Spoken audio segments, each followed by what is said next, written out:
I think they made it. Yeah, they made it back. Gaming and technology are the talk of the party here with EloTalk. And hello, and welcome back to the EloChat podcast, a podcast where we talk about what's new in gaming, tech, and culture. And again, my name is Justin, and I'm joined by the lovely Natalie and the cool kid Ziggy, and we're here to talk about what's new at the end of this year, at 2016. You can find Natalie on Twitter at Natatouille. So it's like Ratatouille, but instead of the R, you put an N. A, got it. And then for Ziggy, you can find him on Twitter at _Fettmen, like Boba Fett. F-E-T-T. Don't forget that T. And you'll also find him on Twitch at twitch.tv/thefettmen. Welcome, guys. How you feeling? How's this year? How's everyone doing? It's everything's good. Happy holidays, everybody. And it's New Year's tomorrow, or New Year's Eve actually tomorrow. So I'm excited. Happy holidays, everybody. And how am I the kid when I'm probably older than both I said of the you? cool kid though. That's like honorary child. Cool I mean, kid. Can't I be the cool dad? Yeah, I didn't cool get a dad. compliment. Okay. I said the lovely. Oh, you did. You did. Okay. Might be. That's right. I tried to mix it up, you know. Man. It's all We'll good. have to work on that. That's a note for next time. Well, glad to have you all here. We have reached the end of the year. I cannot believe that tomorrow is New Year's Eve, even though it's one of those weird things where if I think about it, I'm like, wow, 2016 was really long. But it's kind of surreal to be like, oh, we're at the end of another year. I don't know if you all feel that way, but that's just kind of how I feel. So I felt 2016 was actually super fast. Like, a way to quantify that was, like, think about it. In January, David Bowie died, but it feels like 2 or 3 months ago. Oh my god, that's right. That's right. Oh, it's gonna be a year. Oh. Man, this was a rough year. Honest, yeah, this was kind of a dumpster fire of a year. I mean, and talking about David Bowie and famous people that have passed away. On the 27th, Carrie Fisher passed away, as I'm sure that you are all aware. And then her mother, Debbie Reynolds, passed away the day after, on the 28th. And I think that Carrie Fisher will definitely be missed because, you know, she will be missed and loved because of her contribution to Star Wars and as Princess Leia and what she brought for that story. But she'll also be remembered for how she was just like an honest person. She was vulnerable and willing to talk about her life and her struggles and became an advocate for mental illness, just like her mom. And she wrote books that detailed her own struggles, especially while she was on set of Star Wars. Oh, I didn't know that. Okay. Yeah. And, you know, her mom, even though I like, personally, I don't know too much about Debbie Reynolds. I do know that she was a very impactful actress, played in a lot of really pivotal roles in the 50s. And both of them are definitely going to be missed. I mean, I even know Debbie Reynolds from, like, Halloween Town, that Disney movie. Oh, right, yeah. Yeah, she was in that. But, you know, it's really sad to see that they both went at such a short time. So thoughts go out to her family, especially to Billie Lourd, her daughter. I can't imagine what it's like to lose a mom and a grandma. So just a big thank you from me personally for all the stuff that they've contributed, especially, you know, Star Wars, such a big part of my life and childhood.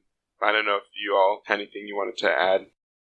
For sure. I mean, I think, you know, a lot of people were affected by that. I mean, to a lot of people, Carrie Fisher was like the princess to them, right? Because, like, you know, she wasn't your stereotypical princess, damsel in distress. Like, she, you know, she was a tough person and stuff like that. And I think one of the best interviews I've seen her in was when Force Awakens came out and she was on Good Morning America. And if you watch that video, it's like about 6 minutes and it's literally Carrie Fisher in a nutshell. And it is such a fun interview. And I would recommend anyone to watch that. And that's what Carrie Fisher was all about. Yeah. I, as much as I love Star Wars, I'm not like one of those, loyal and diehard fans. I am a fan in general, but I absolutely love Carrie Fisher. She really was a role model for a lot of fans out there, and it's just it amazes me that something like her mom passing away the day after.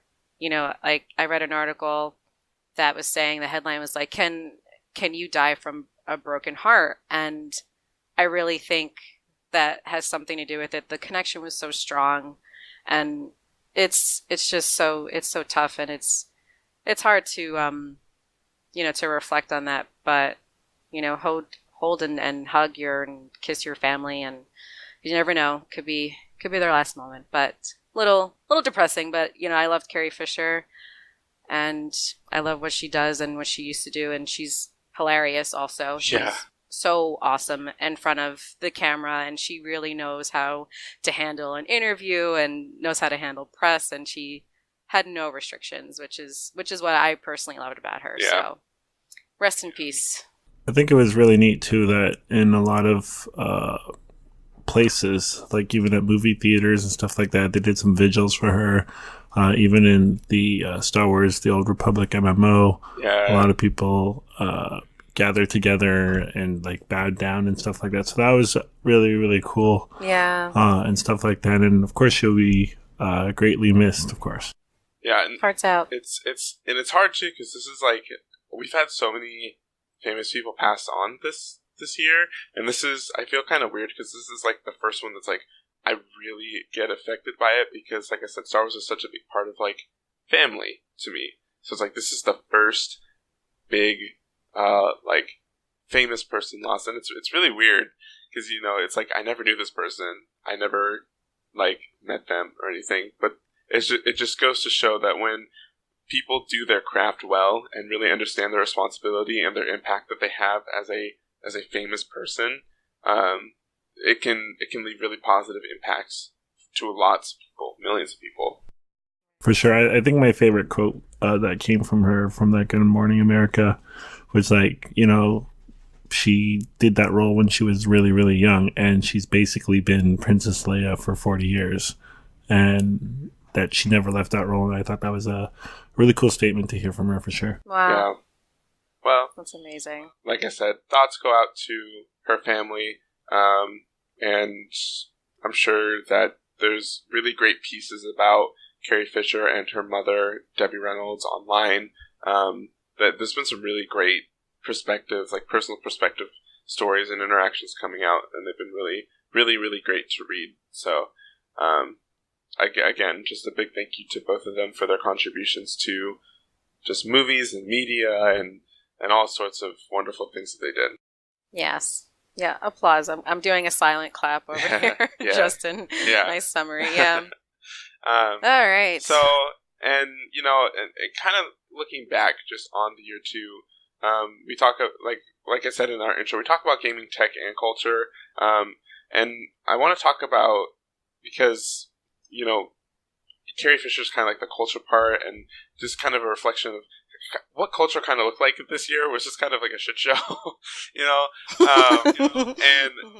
and gaming though, just to kind of switch to something a little bit more positive, there's been a lot of really good game releases this year. Yeah. I mean, it's funny that I say that because I haven't played a majority of them. I know about them, but Shame on you. I know that there has been. Yeah. JK. I know. I need to get a console. I keep playing on my PC. That's my problem. Oh my God.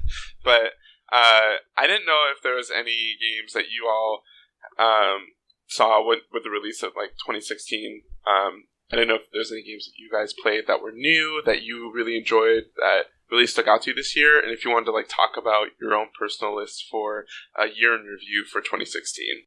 Yeah, I can definitely speak to that, because I did play a few, not as many as I wanted, but I definitely played a few. I'll start with, you guys know I'm a Telltale Games fangirl, so Yeah. so I played Batman the whole season, and it was a different perspective of Batman. And I know you, Ziggy, you played it just recently, but just kind of like reflecting over that, I love that side of Bruce Wayne. It was something that could reconnect me again back to the Batman franchise. So I love that. And of course, The Walking Dead season 3 came back actually just like 2 weeks ago. And I immediately played it as soon as it was up on Steam because I just had to get my hands on it. So that was really awesome. And a lot of stuff I play, like, Rocket League didn't come out this year, but it did come to Xbox One last spring. So I got my hands on that. Love that game. I still play it here and there. Not as much, but I definitely love that game. And I'm so bad at that game. Oh my god! It takes skill. It takes practice. It's one of those things that just takes practice. Watching tutorials, doing the tutorials, doing your whole vetted process of becoming the ultimate Rocket Leaguer, Yeah. But yeah, that's pretty much what I've been obsessed with this year. Overwatch, I dabbled in that too. And yeah, what about you, Ziggy? So I mean, I thought 2016 was pretty interesting for games. In terms, there was a lot of games that kind of came out of nowhere and did really well. Like Darkest Dungeon, the popularity of Rocket League, like you mentioned before as well, was really good. For me, Tyranny was amazing. I absolutely loved that. Reviewed it, and I actually had a feedback from someone that read my review and said that thanked me for actually writing the review because it made them get the game, and they passed the game like 4 or 5 times already, awesome. Which is crazy. So I thought that was really cool. And yeah, I mean, like the Telltale games, they did really well as well. And there's, what game was it that I was really looking forward to, or that came out of nowhere? The Last Guardian. I didn't even realize that came out, and it had so much hype to it, and I heard it wasn't that great. So what? It just came out this month, didn't it? yeah, I didn't even know. Yeah. Like it was delayed for so long. Yeah. Like I like completely lost interest in it. So Oh, That was- I feel so bad about that game. Because yeah. it looks so cute. Like, you play as this little boy. You get the whole narrative of him as an adult, I think. And then you have like this big old like bird dog cat. And What it's so is it? it's so cute. I don't know what it is. But it looks so nice, and I heard that the AI was a little weird and it made it frustrating for a lot of people. Is that Yeah. kind of what you heard too? Yeah. Yeah. I mean, that's what I heard at least. I don't know. I think too, when you have a game that's been delayed for so long, by the time the game comes out, it's a little outdated or wonky, and of course the expectations are set so high for it that by the time it does come out, it ends up not doing as well or being more disappointing. Yeah. Right. On that. That's true. Yeah. And then on the other end, then you had Watch Dogs 2, which, from what I understand, is actually pretty good compared to the first one, which the first one had a lot of hype behind it, but then was very disappointing. But I heard the second one was really good, so that's kind of cool. Speaking of actually Watch Dogs 2, I read this really funny article, and it was like another video game blogging website similar to I forget exactly, but it was so funny. The headline, they compared Watch Dogs 2 to like the characters to like the Fast and Furious Oh no. characters and their family. So I guess because Watch Dogs 2 had like this family aspect to it, and they almost like kind of took like character for character comparison to like Fast and Furious. I just wanted to just throw that in there really quick. I thought that it was just hilarious, and it is so true. Yeah. I have to have to share that link with you guys someday. But it's funny. Just wanted to add that in there. Don't mind me. For sure. And I think there's also a lot of games that kind of made a comeback in the scene as well, too. Like Street Fighter V. Oh, yeah. Coming out there. And, you know, it had some mixed reviews and stuff like that. But overall, it's a pretty solid game, I find. As well as Battlefield 1, which they brought it back to the World War settings instead of the modern settings, which I absolutely loved since 1942. Was definitely my favorite Battlefield, so I'm enjoying that game immensely, and I know it's doing pretty well. For a second, well. I thought you said that you've loved Battlefield since 1942, and I was like, yes, I didn't realize you were that old. But no, never mind. I got it figured out in my head. Wow. Sorry, Good Ziggy. one. Go on. And I think this year too, for technological aspect, it's been a big year with virtual reality, right? So a lot of the virtual reality headsets, I myself have not had a chance to use it yet, but I know that you have, correct, Justin? Yes.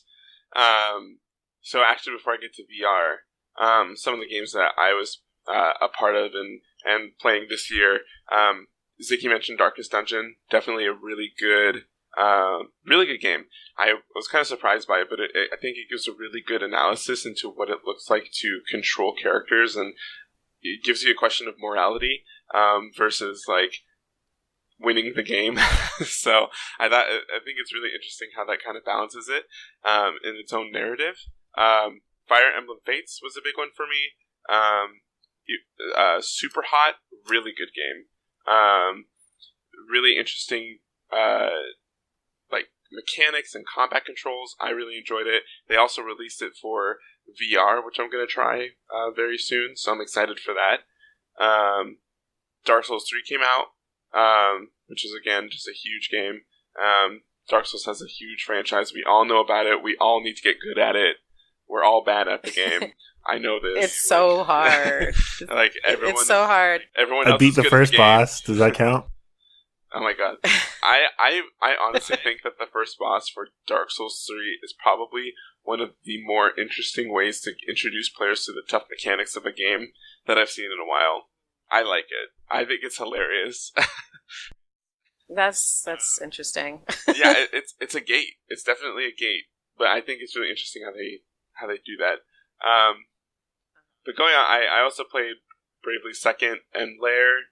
I've been waiting for that for a while. I still haven't finished it, but it's good so far. I also played Overwatch and Pokemon Go when it was huge. That was a big release for this year in my mind. Monster. Yeah, it definitely was. Yeah. Monster Hunter Generations was another big release. Yeah, I heard about that. And Final Fantasy 15, of course. Like, hands down, like one of my most anticipated for this year. Really? You like that game? You? No, you? No, I don't like Final Fantasy. What? Nah. How many hours do you have put into it? I have 64 hours on it. Oh, I that's think. not as bad as I thought it would be. No, it's not as bad. It's not as bad. Keep in mind, it was over the holidays too, right? True. So. Yeah. I also, like, intentionally focus on just beating the game and enjoying some of the side quests I want to go on and then putting it down so I don't get burnt out on it. So yeah. I'm sure when we talk next, I'll have like 150 hours in it. Who knows? Did it live up to the hype for you? That's such a loaded question. Well, I think, yeah. like I said last time, I think for 10 years of hype, no.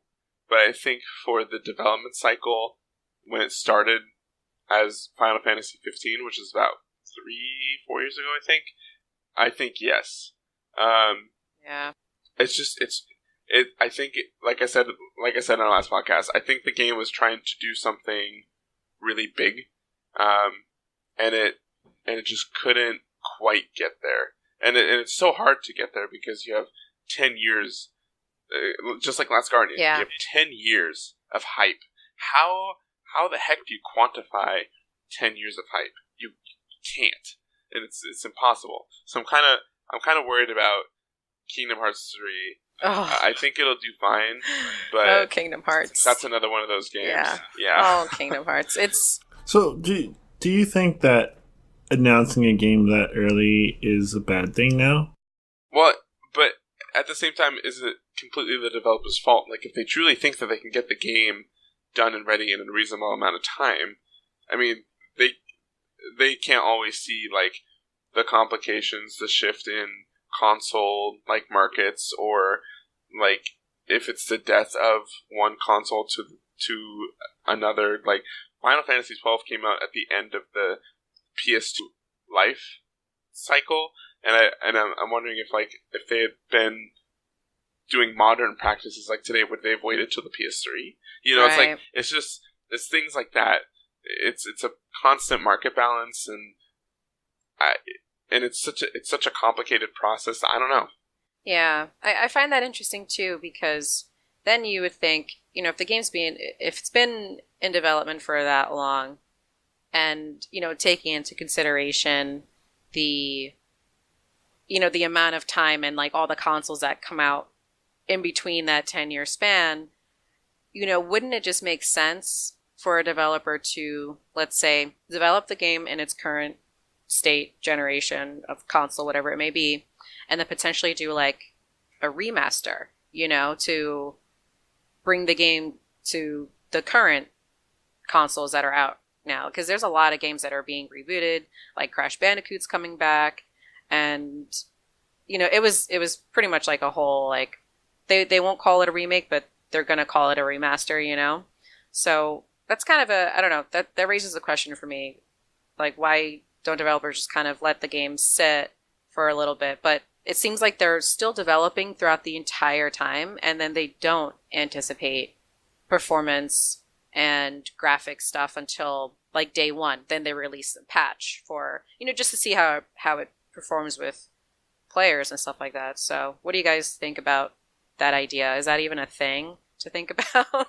I guess. I feel like that's just so expensive, and it's such a gamble, because your original title has to sell enough to pay back the cost of making that title, and then you have to make additional funding to put the resources in to remaster it for newer consoles, which could mean like a new engine or new art, like assets. I mean, I feel like that's a risk too, Plus, I find like with remasters, like honestly, they're remastering a lot of things, and I find sometimes they're remastering like everything. And I think one of the big thing about the remasters is that like everyone's like, oh, they're not releasing anything new. They just keep re-releasing old things, right? I mean, I think there's a time and place for remasters. Like, I'm excited for the Kingdom Hearts remasters, because they haven't been available on the PS4 at all. That is true. Which is nice. And then with the rest of the Kingdom Hearts coming out, like the prologue coming out in January, and later will be Kingdom Hearts 3. I'm excited for that, to be able to play it. So I think that'd be cool. When is that coming out, Kingdom Hearts 3? End of this year, I believe.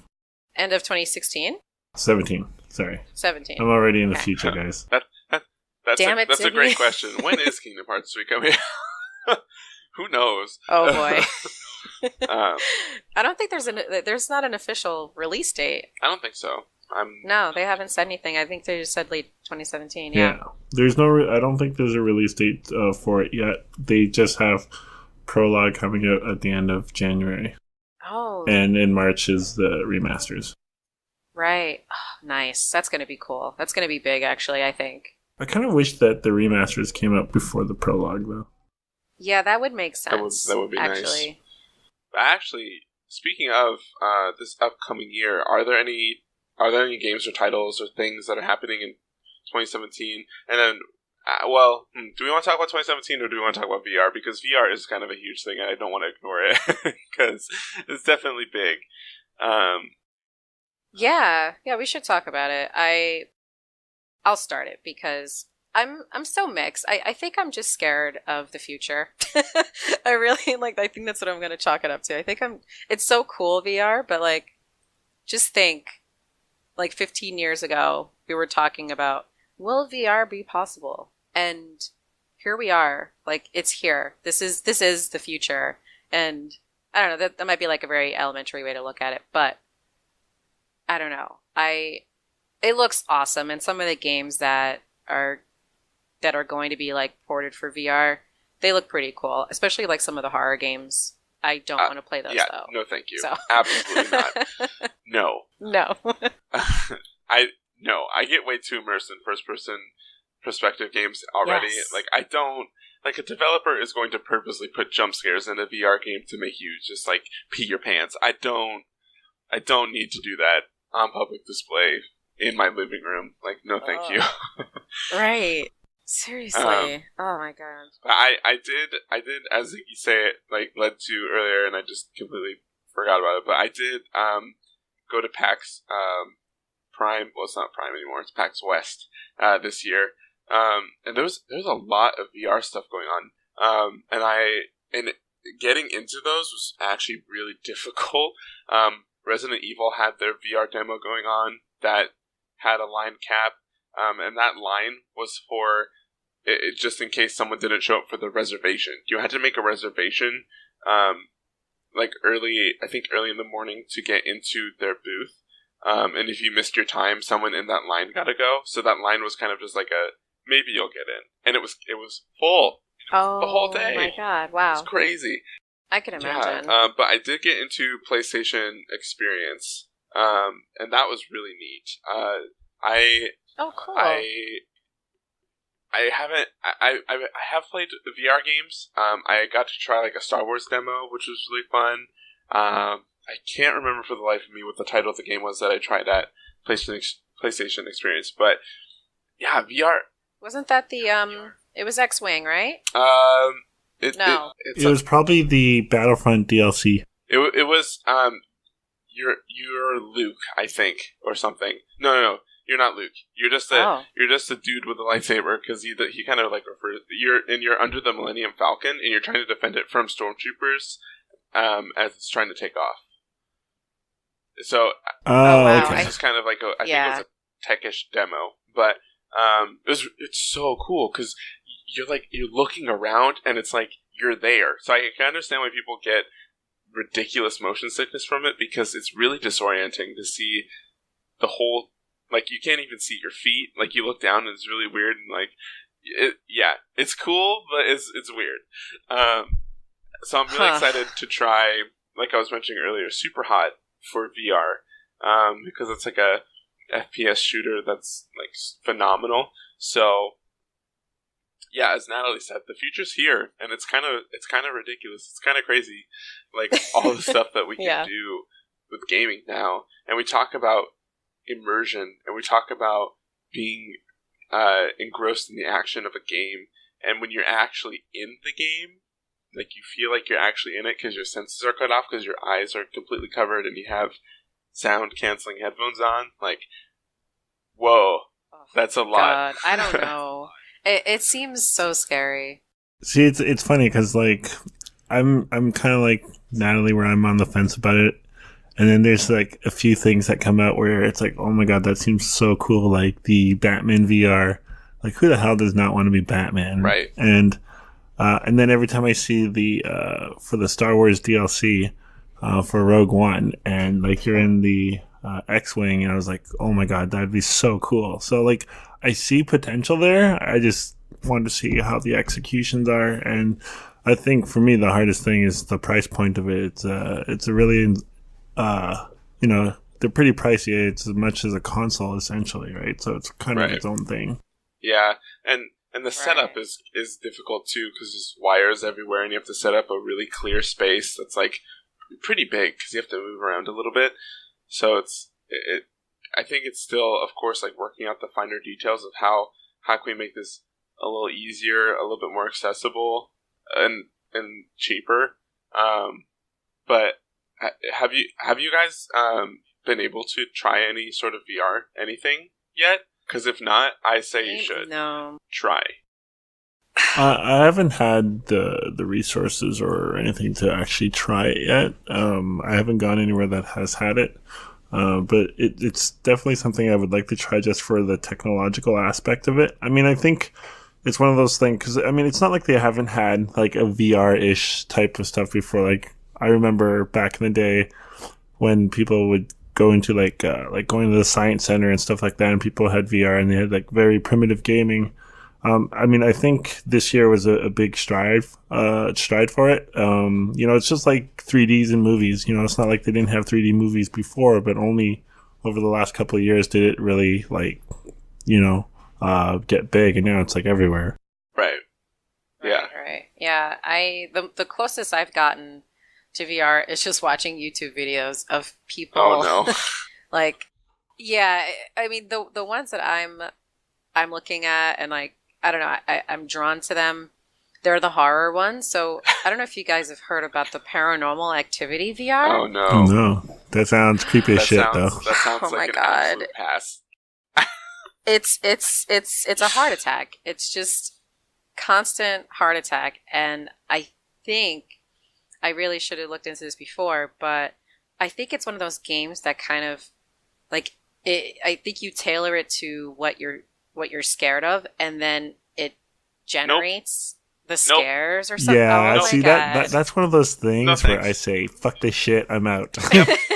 It's too real. It's too real, and just the whole, putting yourself in this like different perception, and you have to like go hide behind a chair or something like that, and you're looking outside of yourself. You look like a goddamn idiot because you're running around this big open space, and there's no object there, like physically. I mean, I guess you could put an object there to make it feel real, but yeah, it's a big old nope for me. No, thank you.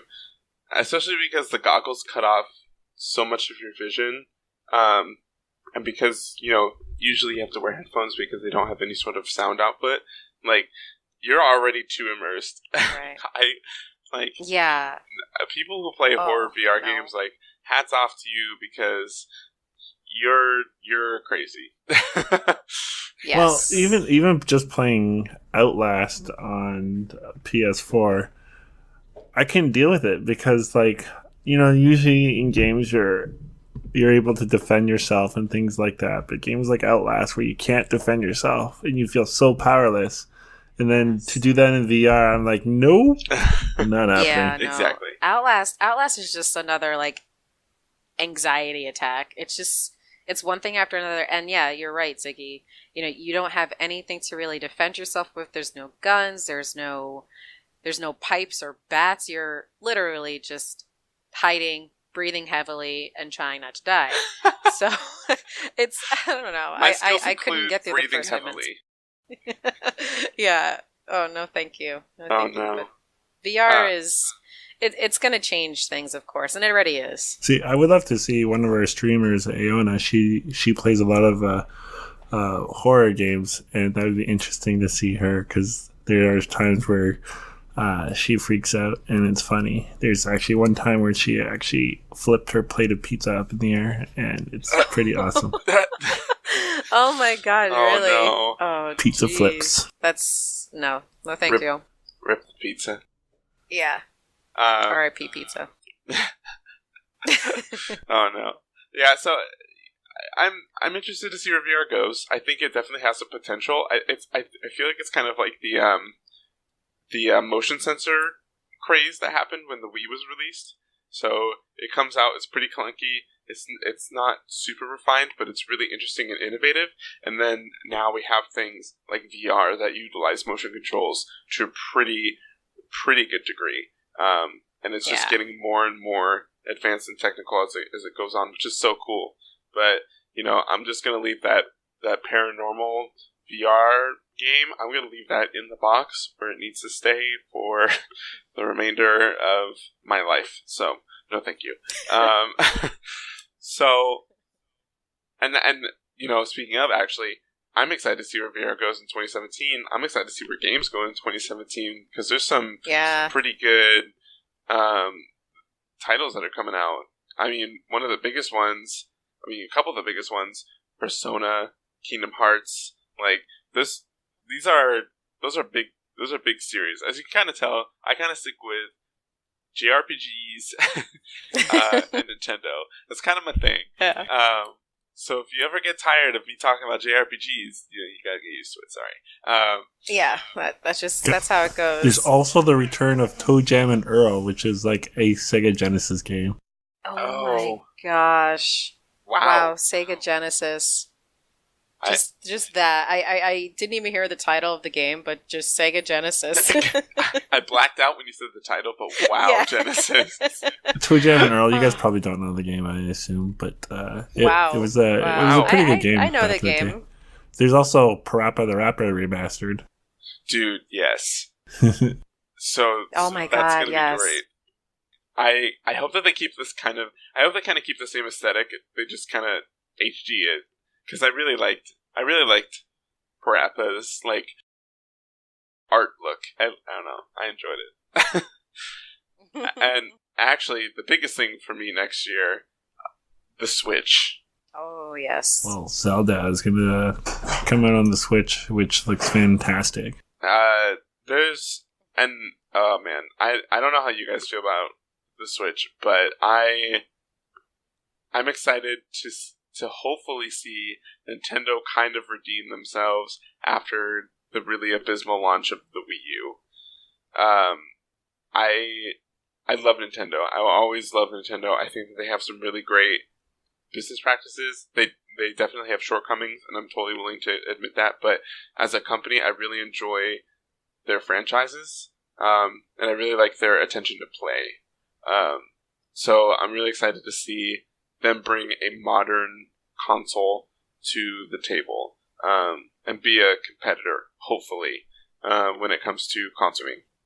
Yeah, I mean, I think the Nintendo Switch, I think it's going to be a lot different than the Wii U. I mean, one of the things that's going to be huge about Nintendo is they've admitted to where they've gone wrong in the past, especially with like third-party support and things like that. So I think Nintendo's going through a really big change right now, which is going to help the Switch a lot. So especially if they start letting third parties in. And just looking at the console itself, I know there's a lot of companies that have actually expressed interest in producing games for Nintendo Switch. So I think it's going to do a lot better than the Wii U. You know, instead of having like a crazy screen controller, like it's actually like a tablet where you're playing the game on it. So it's a lot different concept than the Wii U, and for me, it looks really interesting, and I'm kind of hyped about it. Yeah, I am too, actually. But part of me is feeling like I hope that Nintendo will can deliver, and it's not going to be one of those things where it's going to be powered by, a comparable console setup, whatever you want to call it. I just hope that they stay within their means. They don't overreach and they don't kind of, under deliver, I guess is the word I want to say. Like, I hope that it's just everything that Nintendo fans are waiting for and looking for. I mean, the hype is definitely there. People are stoked about it. And like Ziggy was saying, there's a lot of publishers that are on board. I know Bethesda's on there. There's 2K Games. There's like a huge list, and I only could think of two because I have a terrible memory. But Yeah.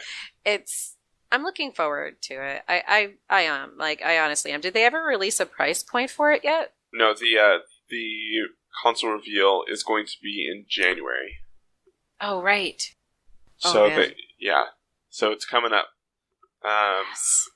And yeah, I totally agree. I think this is a really good chance for Nintendo to really kind of deliver something that they can promise and follow through on without having the risk of being really overzealous.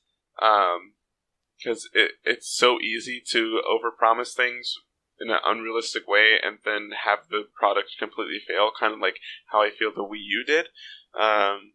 So it's so hard to kind of stay within your means, I think, with console gaming, but I'm excited to hopefully see that they can kind of step up their own game and give us something that we're like really excited for. See, Yeah. for me, it's not even just the gaming aspect of it. Like for me, it's the physical aspect of it in terms of it like being portable, right? Like, can you imagine you have a Nintendo Switch you're carrying around with you, and then you drop it? So what's going to happen with that? Like for me, I mean, I guess because I'm also a father and I have a kid, I'd be kind of worried about protecting that system, and it'll be interesting. Like I'm sure there'll be like super cases for that and everything, but even though it is a portable system as well, it'll be interesting to see what you've done, because I'm sure many of you have probably dropped your DSs and stuff like that. So now you're dropping a console. And what's nice about Nintendo though is that they usually test these things, because I know that with the development of the new 3DS, they did a lot of drop tests on it specifically. So I think that they have that kind of stuff in mind whenever they make their stuff, because with an audience that ranges from child to adult to like older adult, I don't know, like senior adults, I mean, they have to have a huge consideration of who's going to be holding that controller. So I think that they'll have an idea of how to keep things relatively protected. And like you said, I totally agree. They'll probably have like screens or cases or something to keep things a little bit more protected too. Right. I mean, I wonder, sorry, Ziggy, I wonder if they're going to have like warranties or something if you do end up dropping it, because it detaches from like, I think there's going to be a base, right? Mm-hmm. And then the actual like the pad comes out, and then you can walk around with it, take it on the go. I mean, those controllers, like you guys said, they're built to last, and it would really suck if there wasn't anything like a failsafe in place where you drop the controller on like this perfect spot and it just completely shatters, or it just pops open and the wires spill out or something. I hope there's like a warranty or something in place. I mean, I don't know. That seems kind of far-fetched, actually, now that I'm thinking about it, because is there any policies for like the 3DS or something? I actually don't own a 3DS. Like, if you break it, what happens? Good question. I mean, I think everything has a 1-year part warranty or something, like anything that you buy, but I think you can send in your DS when it breaks, and they send you like a refurbished one. My friend dropped her. She got upset because she dropped her limited edition like Zelda 3DS, and they like when they sent the replacement one, it was just like a regular 3DS. And so she ended up getting like one of the classic Nintendo DS backs after she complained. But I mean, it'll be interesting to see how it goes, right? Like we don't know the battery life of it yet, or how well it is going to be functional when it is on portable. So I mean, for me, it's an interesting concept. And out of all the Nintendo Wii's and Wii U's and things like that, this one has me interested the most in it compared to the other consoles that Nintendo has released. Yeah. So yeah, I mean, overall, I'm excited about the Switch. I think it'll be really good to see Nintendo revitalized by a new console, because that's definitely something they need right now, especially for Western markets. So, it'll be interesting. And outside of the Switch, another thing that I'm kind of looking forward to is Horizon Zero Dawn, just because I love that art aesthetic. Yeah, oh my god, it looks gorgeous. And I saw some gameplay, actually. Oh? Or I think it was just a trailer. Never mind. It just, I don't know, it looks like a mixture of, like, hunting in the middle of nowhere, and then, like, I think I saw a spaceship in the background. And I can't wait to see what that is going to be like. Yeah. I can't wait. I'm so excited. You should see the hand gestures that I'm doing right now, because I'm like, I can't wait. Your hands are spazzing out. Like, I don't know what to do. Yeah. And you guys know how obsessed I am with Telltale games and also Rockstar games. I am really pumped for Red Dead Redemption 2. Oh, yeah. Oh, my God. Yeah. Now, technically, it's less than a year away. Ooh. Kind of. That's close, because right? it's coming. It's coming in the fall of 2017. So I want to say October. They already said October, but I don't want to like throw Rockstar under the bus like that with my anticipation because I have issues. But oh my god, I'm so excited. That's gonna be a nice like, not reboot, but another installment into the series, you know? Yeah, I actually, like I said when we talked about this last time, I haven't played Red Dead Redemption only because I don't have the console. So maybe I'll fix my own sins and my own problems on my own time. Right. It sounds awesome. It sounds like they did a lot of cool work with it. So I need to check it out before Red Dead Redemption 2 comes out. Yes, please do. I strongly advise that. I'm surprised they haven't done like a remastered of it, to be honest. Yeah. I mean, to be honest with you, the first one, Red Dead Redemption 1, it's on PS3, and I recently replayed it. Not recently, probably like a month or two ago, and I hate to say, but it runs really well still for the game, and it looks good too. So, but of course, it's going to look a million times better with the second game. So, I mean, the graphics aren't like unbearable, you know? Well, if it's anything like GTA 5, it's going to be really, really good. Because GTA 5 that's another one. is really awesome. And especially if they have like Red Dead Redemption Online or something crazy like that. I think that'd be so interesting. Yeah, I think they're definitely going to. That didn't make any sense. I think they're definitely... I'm pretty sure they're going to have online. Someone... You know how people are like... The new thing with investigating and getting news about games that the developers or the publishers won't release. People like go into the code of the original game and they try to search for like incoming updates or some crazy stuff like that. There's just been going on. Yeah, I'm sure. We got Natalie, the conspiracy theorist. Yeah, someone just happened to look up the Red Dead Online domain, and apparently Rockstar registered it. So there's going to be an online version of the game in some way. They didn't say if it's going to be like a multiplayer or like an online co-op or something. But yeah, so someone randomly was just like, I want to see if they have a domain registered, and it was. So actually, another game I'm really looking forward to is the sequel to South Park RPG, the South Park The Fractured Butthole. Oh, yeah. It looks so good. It's coming out in January. PAX. I think it was at PAX. It's the thing that like you put like a little thing on that you can like smell things with, right? Yes. Okay. Yes, it's a nosoculus or something. Yeah. Something weird. Oh my god, I have to find the name. The Stick of Truth was just so good, and like I remember, like when Stick of Truth came out, it was not everyone expected it to be so good, and so RPG, like it was really deep in RPG too. So it was. Yeah, it was great. I absolutely love it. I still have to finish it, but because I don't finish most games, to be honest. But right. I think it's definitely a game I would love to play, and it was hilarious. Oh, it's called the Nauseous Rift. Oh my god. It's a fart-smelling VR device, guys. No.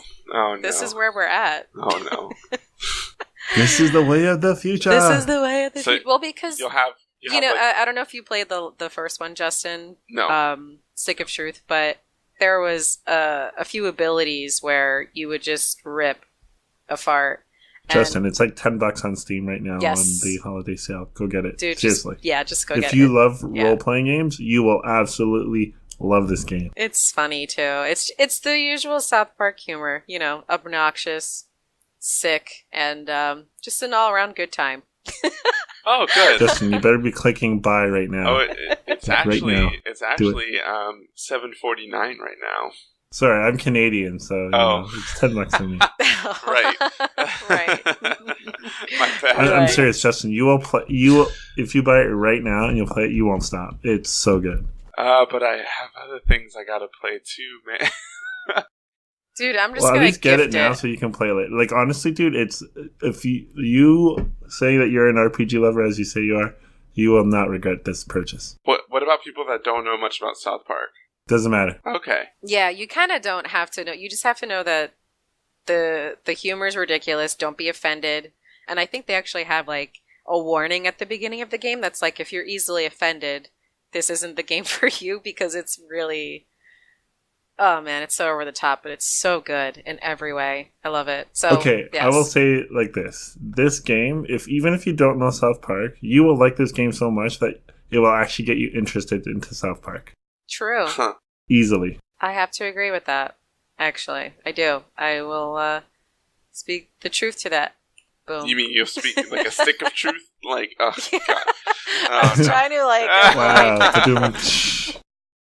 All right, I will Oh put it. my- I'll put it on my wish list, and I will definitely think about it. But Good. the sale ends in like January 2nd. That's time. I got time. He has time to Dude, think that's like about it, 3 days. which means we're going to harass you. It's cheaper than a man, movie that ticket. sounds like I'm gonna have a lot Given. of messages on my Discord about, hey, did you get Sick of Truth yet? Good. Oh, and actually, You will. speaking of things that are coming out in January, Resident Evil 7 is coming out in January, and that's going to be interesting because I thought that Resident Evil was dying for a bit, and then it's like they're releasing another big staple into their series. So I'm curious, especially because this one had a big VR spotlight too. I'm really curious to see how it will all fit together. So funny that you mentioned that. AO and I was playing they released a demo earlier, or like the teaser for it this month. Oh Yeah. wow! And it's completely different than the other Resident Evils. It's actually first person, and it's not like you just grab and shoot things. It's like it's almost like point and click, but not. You still like can like combat things, but it has a different. You don't have that third person view or anything. It's all first person. You're all walking through things. Yeah. It's interesting. You should check out the teaser. Was I a fan of it? It was okay. We ran into a few glitches on the teaser itself, but I mean, it looks pretty cool. There are some parts that are kind of creepy and stuff, but it's. I feel like it's trying to go back to its like main roots of the first one. Right. In that type of feeling. So it was interesting, that's for sure. Well, now that they have the capacity to do what they've probably always wanted to do, is have just a crazy world of, another installment into the franchise, to really give it their all. And the last demo that was just released, that was like one of 3 or 4 this year, I want to say, leading up to its release next month. Because it did start out very differently. The first demo, it was a totally different game. So they did some updates, and there are still some of the same items, some of the same features are they're still in the game with the last demo. But it's we don't really know much about the story. We know there's just a lot of creepy stuff going on. You're in this old abandoned house with some crazy folks, and it looks like it's pure insanity, and I'm looking forward to it, but I'm not. So, yes. Yeah, I remember I played a lot of I think Resident Evil 6 for some reason. No, 5 for some reason. I think it's because like back in high school, a friend of mine had it. So like I have way too much experience with one game in particular of Resident Evil. I remember playing the first one and stuff. So I kind of understand what you're saying with returning to that feel of the first couple games. I think they also went for like that Silent Hill feel, where that the demo came out for Silent Hill, Yeah. and then it got discontinued, obviously. But I feel like horror games are starting to get into the big first person experience of horror gaming, which is interesting. Yeah. So, especially because VR is becoming a big thing, so I think that that's going to be part of the immersion tactic for a lot of horror game mechanics, and I don't know how I feel about it. I know. I'm right there with you. I'm I'm a tad bit worried, but Yeah. it should be an interesting year. Yes, it definitely will be. I'm ready for you, 2017. I'm ready. Well, I know Aona will be streaming it, so you guys can definitely check it out on there. And I will play it through her because I don't want to play it. Fair enough. Fair enough. Yes. But yeah, so it's looking like 2017 is going to be quite a year. I feel like as far as gaming, it's going to be kind of similar to 2016, but there's a couple titles that are going to be like that we're waiting for really anxiously, like Persona and Kingdom Hearts, and I feel like there's gonna and like new consoles coming out, so I feel like we're pretty set for 2017, so I'm not too worried. Yeah, I agree. And I definitely think that 2016 was definitely a pretty solid year. So I'm definitely looking forward to 2017 and marching along here. And you, the listeners, you all can stick with us for this next year as we talk about gaming developments and all the changes that are coming in with the new year on this podcast. Hey, imagine that. Yes. Hey. Right? And also, just because we're looking at the time, we might have to wrap it up. But before we do wrap it up, I do want to mention if you all are interested in supporting EloTalk and supporting EloChat, we do have a Patreon. It's patreon.com/EloTalk, and we are looking to get monetary donations to kind of help support the work that we do here. We have a lot of really awesome writers who do reviews and press releases and articles about gaming culture. We recently had a really big article series about the PEA League and just the drama that happened with that. So we have a lot of people who do a lot of research, put in a lot of time and effort into making some really quality articles. We have this lovely team of people who are working on the podcast. Our editor, Ian, is an amazing person who works hours into the day to kind of get these things going. So we have people that volunteer their time to make some really awesome products. And if you are interested in supporting us, like I said, go ahead and go to patreon.com/EloTalk. We have a list of our rewards there. And we'd love to invite you to join us on the Elo Squad. Yeah. I love that word, Elo Squad. Elo Squad. I prefer EloCats, but anyhow. True. EloCats. Yeah, we definitely appreciate any and all support that we get from the community. So, with that, I'd like to say thank you to Natalie and Ziggy for joining me, and thank you to Ian, our editor, for doing an amazing work on keeping the show going. And happy 2016 and 2017, happy New Year, all sorts of good stuff. Yeah. Yes, happy New Year, you guys. Enjoy and be safe this holiday, this weekend. Yes, be safe and responsible. Do not drink and drive. Okay, that's Mom right. And Dad, jeez. Everyone be safe. Happy New Year. Yeah, happy New Year. Peace. And we will see you all. Take care. We'll see you all next time on EloChat. Bye.